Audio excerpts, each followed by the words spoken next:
Entonces, estos jardines botánicos son, digamos, la etapa inicial en esos programas de evaluación, que normalmente consisten de 4 etapas esos programas. La primera es precisamente esta, de introducción de especies que se crean sobresalientes para diferentes ecosistemas y se evalúan en diferentes ecosistemas de un país determinado. Aquí se hacen pruebas de establecimiento, adaptación al medio, adaptación al clima, adaptación al suelo. Se puede hacer un poco de rendimiento y persistencia, y también se pueden hacer algunas pruebas de laboratorio, análisis químico bromatológico. Entonces, esta consiste más o menos en la primera etapa de los programas de evaluación de especies forrajeras. En la siguiente etapa, solamente se seleccionan de todas las accesiones que tuvimos, 80 o 100 accesiones iniciales, solamente se seleccionan las 10 o 15 más promisorias para una región de acuerdo al tipo de clima y al tipo de suelo que tenga. Pues sí, estas son las típicas parcelas experimentales de los jardines botánicos de introducción y evaluación de especies forrajeras. Muy bien. ¿Qué tal, amigos? Estamos aquí ahora con la intención de hablar acerca de la importancia de los recursos naturales en el campo. Ya lo hemos hecho en algunas otras pláticas donde hemos hablado acerca de la importancia de los recursos naturales y la selección de la especie. Ahora queremos aprovechar el escenario que tenemos aquí en un jardín de introducción y evaluación de especies forrajeras tropicales en la región de la Huasteca. Bueno, ahora vamos a hablar un poquito acerca de la importancia que tienen estos jardines botánicos en relación a la genética de los forrajes. Lo que hacen en los centros internacionales es que normalmente hacen colectas de las especies promisorias para diferentes regiones en el mundo, en este caso la región tropical. Muchas de ellas fueron hechas en África, donde se encuentra el mayor centro de variedad y diversidad de estas especies. Entonces, en esos centros donde se encuentra la mayor variedad y diversidad al mismo tiempo de las especies es donde se hacen las colectas. De ahí se llevan los materiales, tal vez cientos, tal vez miles de materiales a las instituciones internacionales y se empiezan a hacer las selecciones de las especies que pudieran ser promisorias. Entonces, estos jardines botánicos son, digamos, la etapa inicial en esos programas de evaluación, que normalmente consisten de 4 etapas esos programas.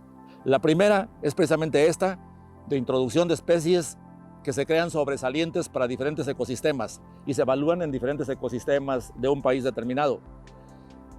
Aquí se hacen pruebas de establecimiento, adaptación al medio, adaptación al clima, adaptación al suelo.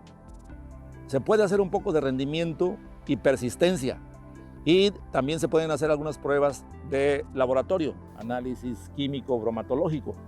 Entonces, esta consiste más o menos en la primera etapa de los programas de evaluación de especies forrajeras. En la siguiente etapa, solamente se seleccionan de todas las accesiones que tuvimos, 80 o 100 accesiones iniciales, solamente se seleccionan las 10 o 15 más promisorias para una región de acuerdo al tipo de clima y al tipo de suelo que tenga. En esta etapa, se empiezan a hacer pruebas de valor agronómico ya grandes en campo, parcelas grandes, y especialmente se empiezan a hacer ya pruebas con animales. En la tercera etapa, claramente se hacen pruebas zootécnicas con animales, experimentos o pruebas para medir carga animal, métodos de pastoreo, la respuesta de las especies a los diferentes intervalos o frecuencias de defoliación y a las diferentes intensidades de defoliación. Esa normalmente es la etapa 3. Y ya en la etapa 4 es básicamente la liberación de la especie.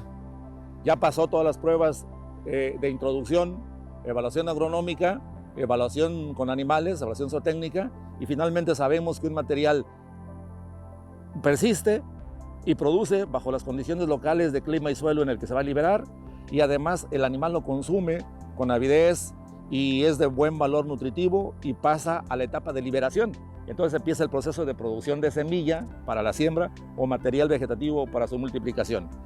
En muchas ocasiones algunos productores quieren hacer algo de estas pruebas consiguiendo algo de material por ahí en sus viajes, se traen un poquito de material y lo prueban en una condición específica de terreno y de clima, y le va muy bien. Y entonces lo empiezan a liberar como una especie promisoria para una región. Y sucede que las condiciones del ecosistema, donde fue traída ese pequeño material vegetativo o semilla, no son iguales en otros ranchos o en otros ecosistemas. Y entonces se corre un factor de riesgo muy grande para fracasar. Muy bien, aprovechando el escenario de este bonito, diría yo, jardín botánico, vamos a hablar ahora de la clasificación de los recursos forrajeros. Ya en algunas ocasiones me han escuchado decir que en general, en todo el mundo, los recursos forrajeros los constituyen básicamente plantas de las familias gramíneas, o normalmente conocidas como zacates, esto que tenemos aquí. Las plantas de las familias leguminosas, los árboles y arbustivos forrajeros y de uso múltiple, los esquilmos agrícolas que forman parte de los recursos forrajeros de un rancho, y finalmente los forrajes conservados, ya sea ensilados o zonificados. Específicamente vamos a hablar de la familia de las gramíneas, que es la más importante en platicultura y cultivos de importancia pecuaria. Y por ahí algunos autores mencionan que de las gramíneas o zacates, especies de forma graminiforme, se encuentran más de 600 géneros y posiblemente más de 10,000 o 12,000 especies distribuidas en todo el mundo. No pasamos de contar con algunas 30 o 40 especies realmente de utilidad como alimento en la ganadería. Es decir, como constituyentes de pastizales y de las praderas. Las especies forrajeras gramíneas tropicales son especies de metabolismo C4, de crecimiento muy acelerado, con una gran capacidad para la producción de biomasa aérea, pero la ventaja, pues, de las gramíneas forrajeras tropicales son de metabolismo C4, crecimiento muy acelerado y gran producción de forraje. Ok. La otra clasificación muy importante, una clasificación que nos ayuda para toda la vida para manejar realmente el pastoreo con las especies forrajeras en nuestra pradera, es conocer su hábito de crecimiento o la forma en que crece, dada por supuesto por su anatomía y su fisiología. Entonces, así las clasificamos en rastreras. Luego tenemos otra forma de crecimiento que llamamos amacollado, típico del Guinea, del Tanzania, del Mombasa, del llanero. La tercera clasificación de las gramíneas, de acuerdo a su hábito de crecimiento, a su forma, como se puede ver, son las especies erguidas, totalmente erectas. El Taiwán, Kingras, el merquerón, el elefante. La clasificación de las especies forrajeras tropicales en base a las características del medio ambiente donde se van a establecer, es decir, en base a las características del ecosistema o el potencial agroecológico del sitio donde se van a sembrar. Y eso depende fundamentalmente, el potencial agroecológico del sitio depende de las características del clima, con sus elementos y sus factores que ya hemos visto y hemos platicado en otras ocasiones, y de las características del suelo. El clima y el suelo interactúan y forman un tipo de vegetación. La vegetación natural de las regiones tropicales pues son las selvas o los bosques tropicales,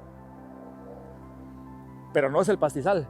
Lo más parecido al pastizal que tenemos en las regiones tropicales es la sabana, caracterizada pues por una vegetación de tipo graminiforme en la base, el dosel vegetal, y después árboles esparcidos, pequeños en forma de sombrilla. Esa es básicamente el ecosistema de sabana. Bueno, para el establecimiento de las praderas nosotros tenemos que hacer cambio de uso del suelo y entonces implica cierta responsabilidad de quien hace ese manejo, y lo primero que tiene que ver es qué especie va a seleccionar para determinado tipo. En base a las características del suelo y del clima, nosotros hemos hecho, digamos, salomónicamente 5 grupos de especies forrajeras que se adaptan a diferentes condiciones de clima y de suelo, pero siempre dentro de las regiones tropicales, especialmente el clima AW, cálido subhúmedo con lluvias en verano. Las especies del grupo 1 que se adaptan a regiones con suelos muy someros, es decir, poco profundos, de 10-15 centímetros por debajo de los cuales, de suelo arable, por debajo de los cuales encontramos un horizonte endurecido, ya sea argílico, pedregoso o lo que sea, pero normalmente son suelos someros de no muy buena fertilidad, o mejor dicho, de no muy buena profundidad. Y además, se encuentran sometidos a condiciones climáticas extremas bajo el clima tropical, es decir, periodos de sequía muy prolongados, más de 6 meses, 6-7 meses de sequía, en algunas ocasiones un poco más, y solamente 4 meses, a veces tal vez 5 meses de realmente lluvias, 6 meses de humedad en el suelo. Entonces básicamente una época de humedad residual en el suelo, de más o menos 6 meses vamos a considerar, y otra época de sequía muy prolongada, con temperaturas muy elevadas. Ahí podemos encontrar claramente las especies nativas que ya no necesitan adaptarse, están adaptadas ahí por cientos, miles, tal vez cientos de miles de años, y esas ya están ahí. Especies nativas del género Paspalum, Axonopus, son las que prevalecen. Y bajo esas condiciones difíciles, bueno, el zacate Boffel es una alternativa ideal para sustituir a esas especies nativas por un zacate mucho más rendidor y de mejor valor nutritivo. Esas son las condiciones, digamos, peores de suelo y de clima, por eso están dentro del grupo 1, las más resistentes, de las especies forrajeras que se adaptan al clima cálido subhúmedo con lluvias en verano. Plasma introducido en Sao Paulo, Brasil, proveniente de la Estación de Investigación de Pasturas de Zimbabue, África. También lo podremos encontrar con el nombre de marandú. Este tiene una forma de crecimiento amacollado con una adaptación en especial a los suelos medianamente fértiles a fértiles. El pH del suelo que soporta para ser establecido oscila entre los 4.9, que es ligeramente ácido, a los 7, que es neutro. Este pasto lo podemos encontrar desde los 0 metros sobre el nivel del mar hasta los 1600 metros sobre el nivel del mar. La precipitación anual requerida para esta especie para que se logre establecer es de 800 milímetros de precipitación anual mínima. Su resistencia a las condiciones de sequía es media alta, ya que es muy tolerante a la poca precipitación. Al frío es media baja su tolerancia y a la humedad, así como encharcamiento, su tolerancia es baja. El manejo que se le puede dar a este pasto es de pastoreo intensivo, donde los excedentes se pueden conservar mediante el proceso de nidificación. La altura de este pasto puede ir desde los 30 centímetros hasta los 40 centímetros. El tiempo de recuperación va desde los 90 hasta los 120 días. La materia seca producida anual es de 15 toneladas. Y en el aspecto nutricional de este pasto, la proteína cruda va del 9 al 11%, con una digestibilidad del 50 al 60%. Una palatabilidad medianamente buena. Este pasto soporta una carga animal de 2.5 a 4 unidades animal por hectárea. La densidad de siembra por hectárea es de 5 a 8 kilogramos de semilla, sembrado a una profundidad de 1 a 2 centímetros, y la nutrición que requiere para el establecimiento es medianamente alta. Otro pasto representativo del grupo 1 es el pasto Boffel, originario de África tropical y este de Asia, el cual fue introducido a México, sobre todo en la zona norte. También lo podremos encontrar con otro nombre, los cuales son Boffel Grass y African Foxtail Grass. Este tiene una forma de crecimiento amacollado, con una adaptación en especial a los suelos de tipo franco arenoso y franco arcilloso.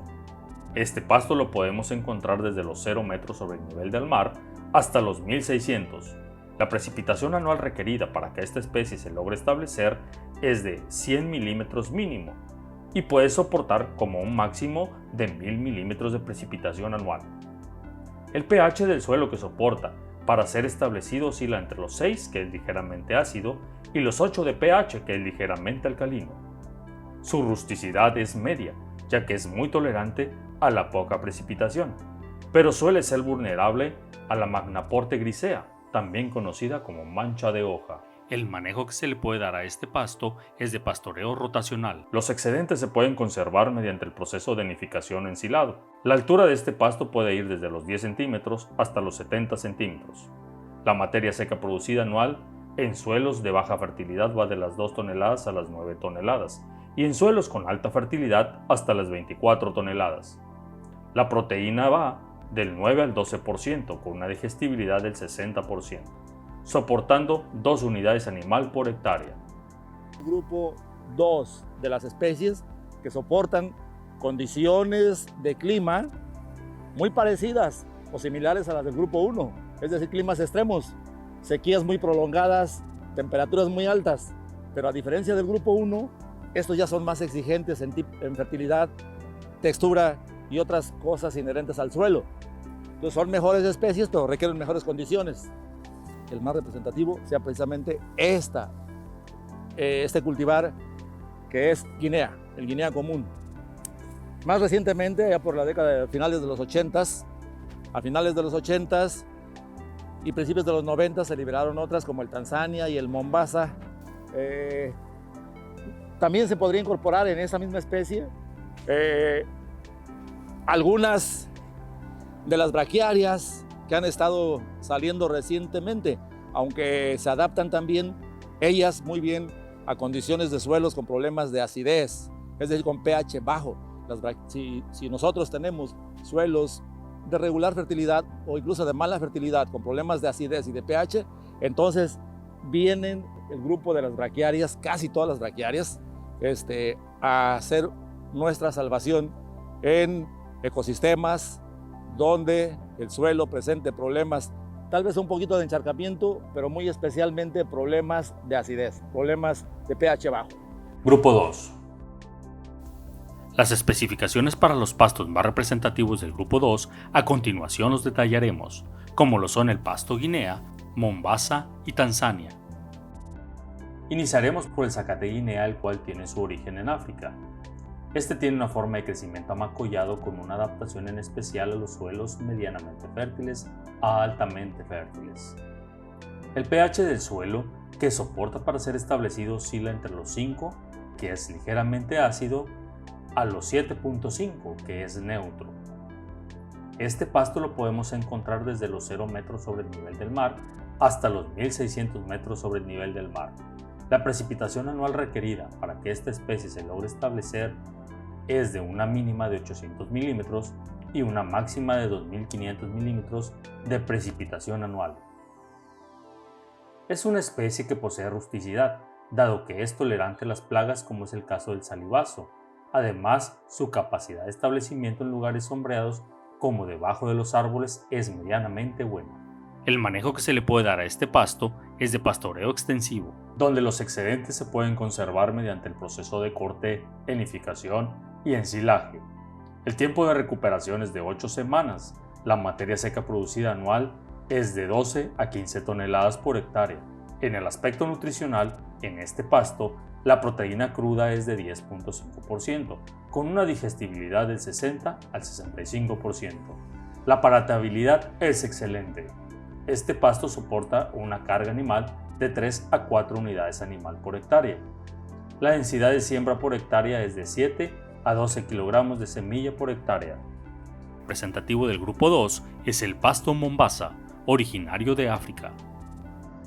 Este tiene una forma de crecimiento amacollado con una adaptación en especial a los suelos con alta fertilidad. Este pasto lo podemos encontrar desde los 0 hasta los 1800 metros sobre el nivel del mar. La precipitación anual requerida para esta especie deberá ser mayor a los 800 milímetros de precipitación. El pH del suelo, para ser establecido, oscila entre los 5 en la escala de pH, que es ligeramente ácido, y los 7.5 de pH, que es neutro. La resistencia a las sequías es buena. Este pasto es medianamente tolerante a los encharcamientos temporales. El manejo que se le puede dar a este pasto es de pastoreo rotacional. Tiene una alta palatabilidad. Los excedentes se pueden conservar mediante el proceso de enificación o ensilado. La altura puede llegar hasta los 70 centímetros. La materia seca producida anual va desde las 12 toneladas hasta las 15 toneladas. En el aspecto nutricional, la proteína va del 9% al 16% con una digestibilidad del 65.1%, soportando de 5 a 7 unidades animal por hectárea. Y finalmente, otro de los pastos representativos del grupo 2 es el pasto Tanzania, originario de Tanzania, África. Este tiene una forma de crecimiento amacollado. El tipo de suelo para su establecimiento es sin salinidad. Este pasto lo podemos encontrar desde los 0 metros sobre el nivel del mar hasta los 1600. La precipitación anual requerida para esta especie, donde se logra establecer, es un mínimo de 800 milímetros hasta un máximo de 2500 milímetros de precipitación anual. El pH del suelo que tolera para ser establecido va desde los 5, que es ligeramente ácido, y los 7.5 de pH, que es neutro. La tolerancia a las sequías es buena. Este pasto es de baja tolerancia a los encharcamientos. Tiene buena rusticidad dado que soporta los ataques del salivazo y el carbón de la inflorescencia. El manejo que se le puede dar a este pasto es de pastoreo rotacional. Los excedentes se pueden conservar mediante el proceso de nidificación o ensilado. Con una palatabilidad alta, tiene una recuperación a los 35 días en épocas de lluvias y en temporada de sequía de 60 a 70 días. La altura puede llegar hasta 1,20 metros. La materia seca producida anual va de los 19 a las 20 toneladas.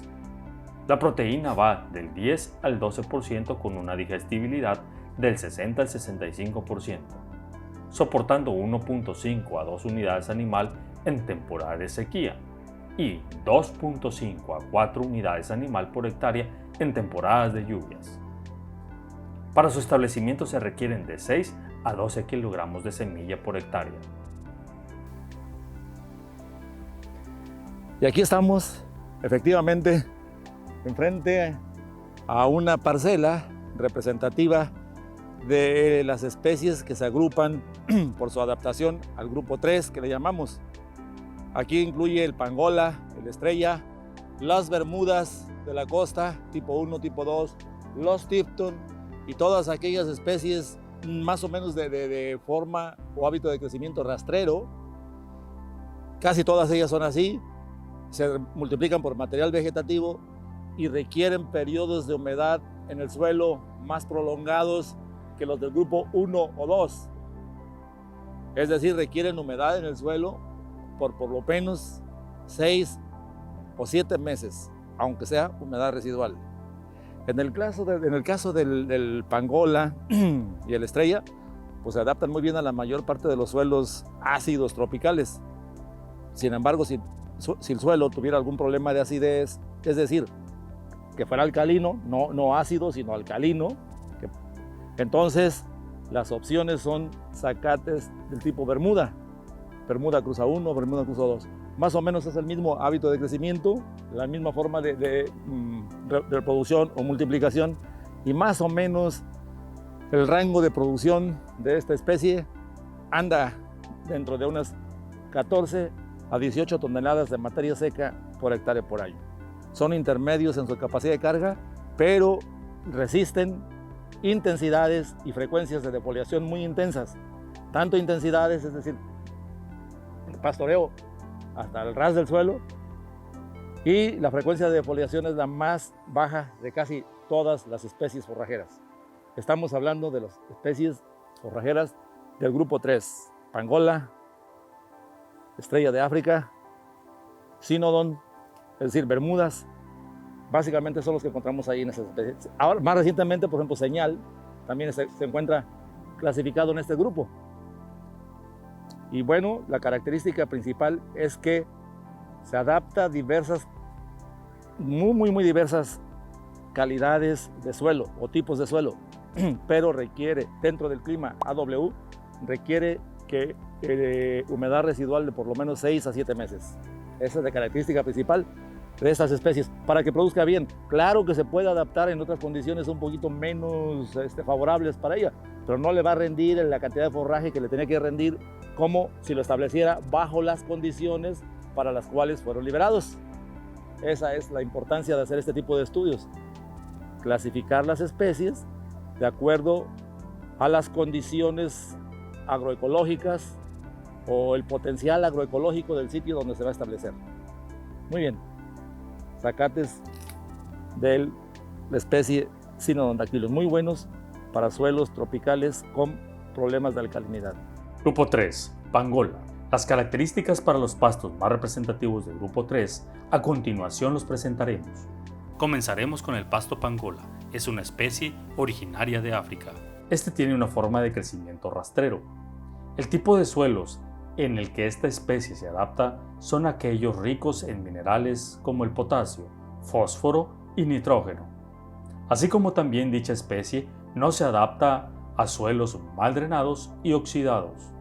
El pH del suelo que esta especie tolera para ser establecido es de entre 5, que es ligeramente ácido, a los 7, que es neutro. Esta gramínea la podemos encontrar desde los 0 hasta los 1000 metros sobre el nivel del mar.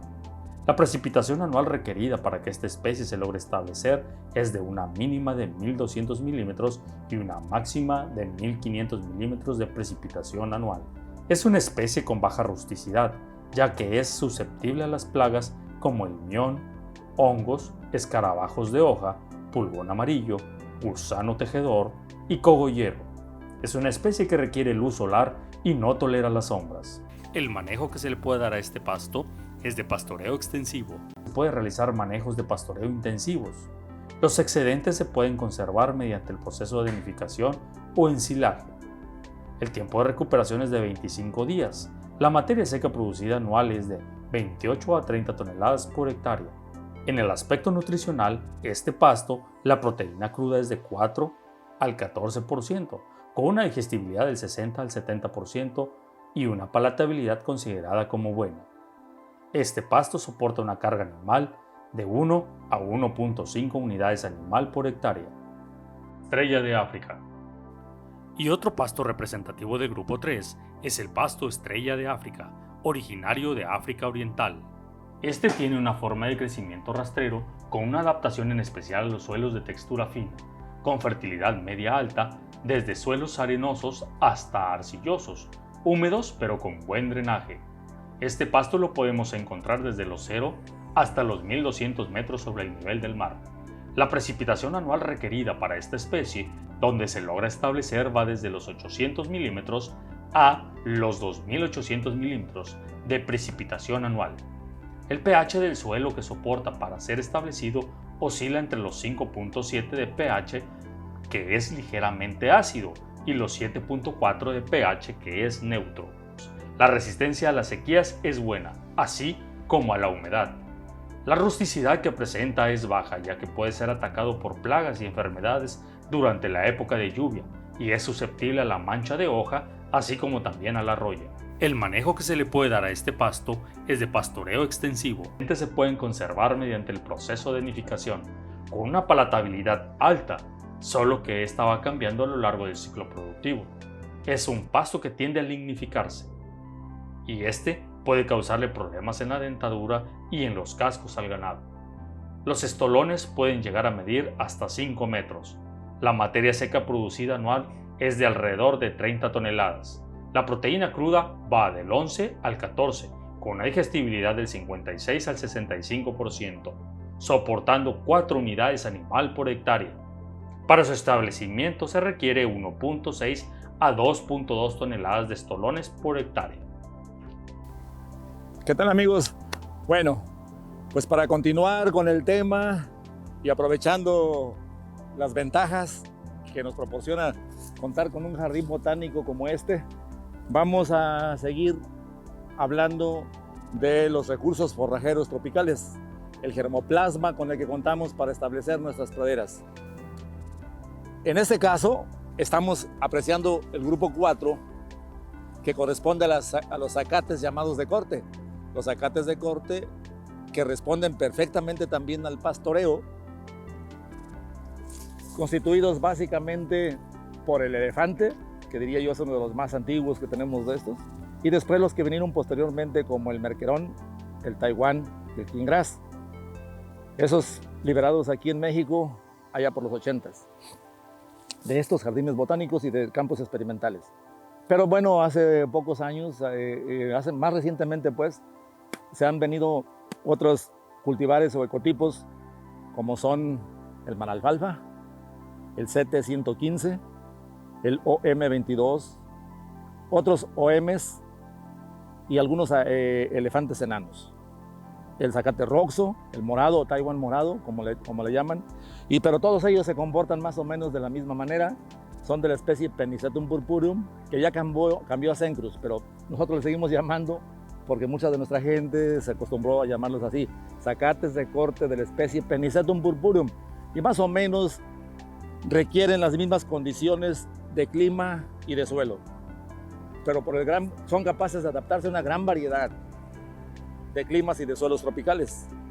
Sin embargo, por el potencial genético que tienen para el altísimo rendimiento de forraje, hasta 28, 30, 32 toneladas de materia seca por hectárea por año, bajo condiciones de temporal, dado ese potencial de producción que nos permitiría una carga animal muy alta, recomendamos que se establezcan en el rancho bajo las mejores condiciones de suelo, siempre y cuando el clima no sea una limitante.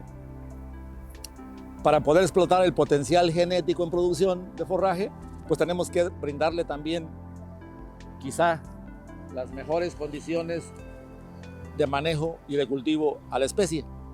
Nos sirven muy bien, es decir, se podían establecer también en muchos otros lugares donde el suelo fuera un poquito no tan fértil y no tan profundo, o con problemas de acidez o qué sé yo. Pero tarde que temprano esta especie se nos va a desaparecer y no nos va a manifestar su potencial productivo. De ahí las recomendaciones que se hacen de todos estos trabajos para las condiciones en las que cada grupo o grupo de especies debería ser manejado. Este es el grupo 4, perteneciente a los forrajes de corte. Grupo 4. Pasto elefante. Las especificaciones para los pastos más representativos del grupo 4, a continuación presentaremos algunas de las características relevantes para el pasto elefante y el king grass. Comenzaremos con el pasto elefante. Es una especie originaria de África. Este tiene una forma de crecimiento erguido. El tipo de suelos al que se puede establecer esta especie son suelos bien drenados y francos. Y el pH del suelo que tolera para ser establecido es de 4.5, que es moderadamente ácido, a los 8 de pH, que es ligeramente alcalino. Esta gramínea la podemos encontrar desde los 0 hasta los 2000 metros sobre el nivel del mar. La precipitación anual requerida para que esta especie se logre establecer es de una mínima de 800 milímetros y una máxima de 2500 milímetros de precipitación anual. La rusticidad es baja, ya que es susceptible a los ataques de enfermedades por hongos en las hojas. Es atacado por nemátodos y bacterias. Es una especie que tolera moderadamente las sombras. Una especie que requiere una alta fertilidad de nitrógeno, especialmente durante el segundo y tercer año de crecimiento. El manejo que se le puede dar a este pasto es de corte. Una altura de corte de 4.5 metros y los excedentes se pueden conservar mediante el proceso de nidificación o ensilaje como una alternativa para mitigar la escasez de alimento en la época crítica. La palatabilidad es alta, el tiempo de recuperación es de 70 días y la materia seca producida anualmente es de 11 a 30 toneladas por hectárea. En el aspecto nutricional, en este pasto la proteína cruda es de 8 al 12% con una digestibilidad del 65 al 75%, una palatabilidad considerada como buena. Este pasto soporta una carga animal de 10 a 15 unidades animal por hectárea. Otro pasto representativo del grupo 4 es el pasto king grass, originario del estado de Westfalia en Sudáfrica. Este tiene una forma de crecimiento erecto, con una adaptación especial a los suelos de mediana a alta fertilidad y también neutros. Este pasto lo podemos encontrar desde los 0 hasta los 2200 metros sobre el nivel del mar. La precipitación anual requerida para esta especie donde se logra establecer va desde los 800 milímetros hasta los 4000 milímetros de precipitación anual. El pH del suelo que soporta para ser establecido oscila entre los 6 de pH, que es ligeramente ácido, y los 7.5, que es neutro. La tolerancia es media a las áreas sombreadas. El manejo que se le puede dar a este pasto es de corte. Una altura de corte de hasta 2 metros y los excedentes se pueden conservar mediante el proceso de ensilaje, con una palatabilidad buena, una recuperación a los 60 días y la materia seca producida anual es de alrededor de 34.85 toneladas. La proteína cruda va del 9 al 12%, con una digestibilidad del 60 al 70%, soportando de 3.6 a 4.5 unidades animal por hectárea. Pues bien, esta es una parcelita bien establecida, de zacate paral que le llaman en ocasiones, Brachiaria mutica. Es una especie claramente representativa del grupo 5 que clasificamos de acuerdo a las características de adaptación. En el grupo 5 que decíamos cuando hablábamos de selección de la especie, se encuentran aquellas forrajeras, especies, variedades o cultivares capaces de resistir periodos largos de inundación. No solamente encharcamiento ligero, sino verdadera inundación de medio metro o más durante varias semanas, inclusive meses, durante la época de lluvias. Estas especies, como el pará, prefieren áreas inundables con agua dulce, es decir, donde los ríos se desbordan.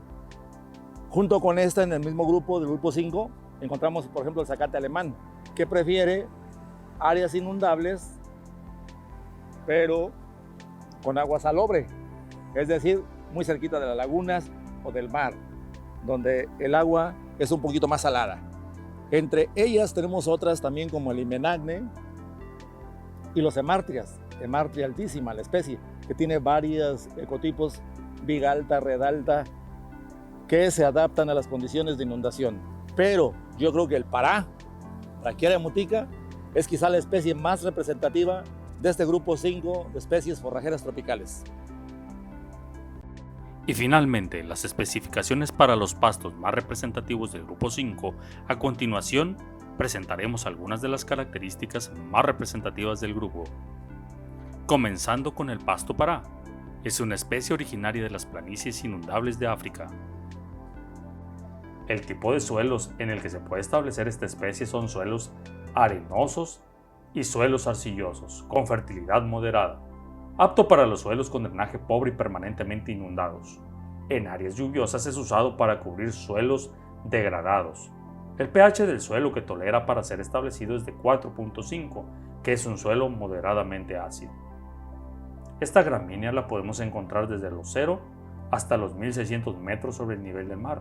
La precipitación anual requerida para que esta especie se logre establecer es de mínimo 1200 milímetros y un máximo de 1400 de precipitación anual. Su rusticidad es baja, dado que es susceptible a los ataques del salivazo, candelilla, mosca pinta y langosta. No tolera la sombra. Su desarrollo óptimo se da a la libre exposición de luz solar. El manejo que se le puede dar a este pasto es racional. Puede llegar a medir hasta 5 metros. Los excedentes se pueden convertir mediante el proceso de nidificación en silaje o bien en olaje. El tiempo de recuperación es de 35 días y la materia seca producida anualmente es de 5 a 12 toneladas por hectárea. En el aspecto nutricional, en este pasto la proteína cruda es de 8 al 11%, con una digestibilidad del 50 al 70%. Este pasto soporta una carga animal de 3 unidades animal por hectárea. El otro pasto representativo del grupo 5 es el pasto alemán. Aun y cuando es originario de África, se puede encontrar en pantanos, a orillas de ríos, lagos y zonas inundables desde Norteamérica hasta Sudamérica. Este tiene una forma de crecimiento erecto, con una adaptación en especial a los suelos arcillosos y húmedos que tengan de media a alta fertilidad. Este pasto lo podemos encontrar desde los 0 metros sobre el nivel del mar hasta los 1200. La precipitación anual requerida para esta especie donde se logra establecer va desde los 1000 hasta los 3500 milímetros. El pH del suelo que soporta para ser establecido oscila entre los 4 de pH, que es moderadamente ácido, y los 8 de pH, que es ligeramente alcalino. Tolerancia media a las áreas sombreadas. El manejo que se le puede dar a este pasto es rotacional. Tiene una altura de corte de hasta 1.5 metros. Se debe tener cuidado de no dejar la planta por debajo de los 40 centímetros, dado que esto afecta negativamente al rendimiento forrajero. Los excedentes se pueden conservar mediante el proceso de ensilaje. Este pasto tiene una recuperación a los 45 días. La materia seca producida es de alrededor de las 9 a las 12 toneladas, y si se realiza manejo agronómico mediante la aplicación de fertilización, puede incrementar su producción de 21 a 25 toneladas. Y la proteína cruda va del 11 al 13%, con una digestibilidad del 50 al 63%, soportando de 2 a 2.6 unidades animal por hectárea. Entonces, este fue el tema sobre la importancia de los recursos forrajeros en la ganadería tropical. En él vimos el tipo de praderas a las cuales podemos formar, vimos la clasificación de las gramíneas por diferentes formas, hábitos de crecimiento, longevidad, y especialmente vimos o hicimos grupos para la capacidad de adaptación que tienen ellas de acuerdo al potencial agroecológico del sitio donde se vayan a sembrar. Es decir, de acuerdo a las características del clima y del suelo, que se combinan y forman un potencial natural de producción. Esto fue parte del tema de la importancia de los recursos forrajeros y es parte de, pregúntale al experto.